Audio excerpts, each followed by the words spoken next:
están presentes en la transmisión. ¡Fuertes los aplausos! A José Luis Castillo, que nos invita a Tepetitla.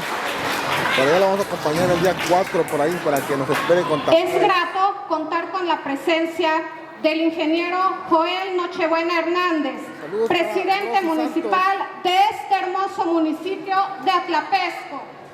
También saludos para Bere Sánchez, para Felipe Caballero Morales, que dice qué bonitos bailes de nuestras tradiciones, de nuestro México lindo y querido. Saludos también para Rosa Elena Ramírez Gallegos. Dice buenos días, felicito a los maestros. Brindémosles fuertes aplausos. Hasta los rincones del mundo esta bonita tradición y que no se muera, que sigan esos alumnos llevando con honor esa tradición. También saludamos a Bere Sánchez. A ver quién es más.